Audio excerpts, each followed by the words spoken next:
खनिज और अयस्क में क्या अंतर है? ये प्रश्न क्लास 10 के साइंस से है और ये है केमिस्ट्री से और खास मैट्रिक परीक्षा के लिए है, इसलिए आप लोग वीडियो को स्किप मत कीजिएगा, वीडियो को लास्ट तक जरूर देखिएगा। खनिज और अयस्क में क्या अंतर है? तो इस तरह से हम नोट कर चुके हैं। खनिज और अयस्क में निम्न अंतर है, एक तरफ खनिज है, एक तरफ अयस्क। तो इस तरफ हम जो है खनिज के बारे में लिखेंगे और इस तरफ अयस्क के बारे में। तो पहला हम खनिज के बारे में लिखेंगे, वे प्राकृतिक पदार्थ जिनमें धातुओं के यौगिक पाए जाते हैं खनिज कहलाते हैं, इसके लिए लिखेंगे। और अयस्क के लिए लिखेंगे, जिन खनिजों में से धातुएं लाभदायक तथा सुविधापूर्वक ढंग से प्राप्त की जाती है उन खनिजों को अयस्क कहा जाता है। यहां पर लिखिए, यहां पर क्या लिखिए, वे प्राकृतिक पदार्थ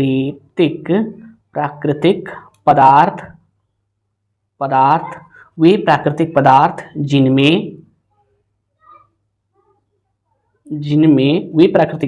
जिनमें धातुओं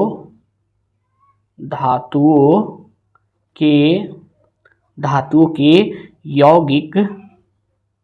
यौगिक पाए जाते हैं खनिज कहलाते हैं। और इसके लिए लिखेंगे, जिन खनिजों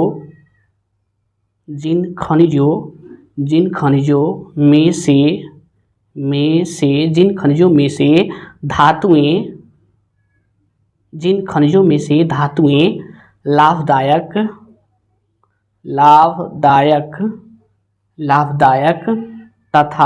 लाभदायक तथा सुविधापूर्वक ढंग से प्राप्त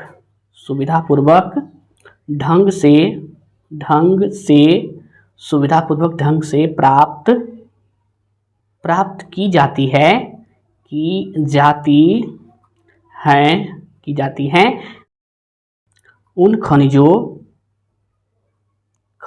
हैं उन खनिजों को अयस्क कहते हैं। ये पहला अंतर हो गया। दूसरा अंतर हम लिखेंगे, कुछ खनिजों में धातु की प्रतिशत मात्रा पर्याप्त होती है जबकि अन्य खनिजों में धातु की प्रतिशत मात्रा बहुत कम होती है। और इसके लिए लिखेंगे, सभी अयस्कों में धातु की प्रतिशत मात्रा पर्याप्त होती है। तो यहां पर लिखिए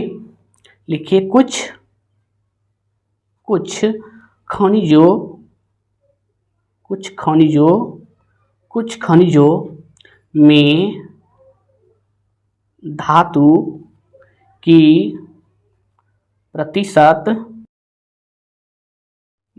प्रतिशत मात्रा पर्याप्त होती हैं, लेकिन अन्य खनिजों में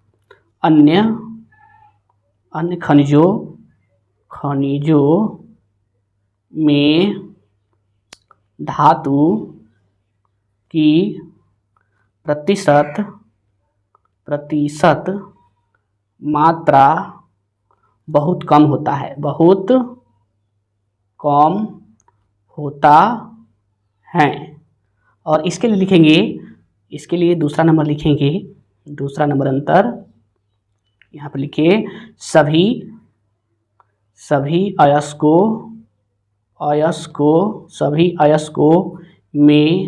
अयस्कों में धातु की प्रतिशत मात्रा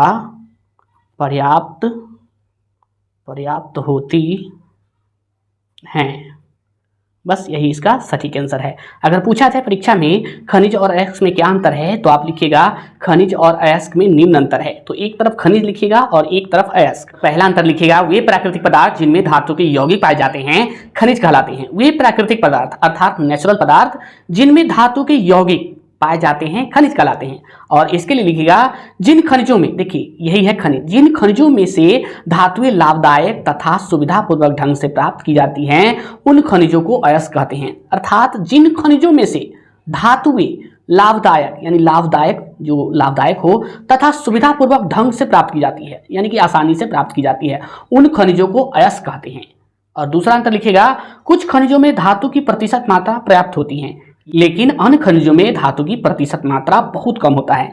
यानी कि कुछ खनिजों में धातु की प्रतिशत मात्रा जो होती है पर्याप्त, जितना चाहिए उतना होता है, लेकिन दूसरे खनिज में जो है धातु की प्रतिशत मात्रा बहुत कम होती है। ठीक है, सभी अयस्कों में धातु की प्रतिशत मात्रा पर्याप्त होती है और अयस्क का ये लक्षण है कि सभी अयस्कों में, जितने भी अयस्क है, सभी में धातु की प्रतिशत मात्रा बराबर यानी पर्याप्त होती है।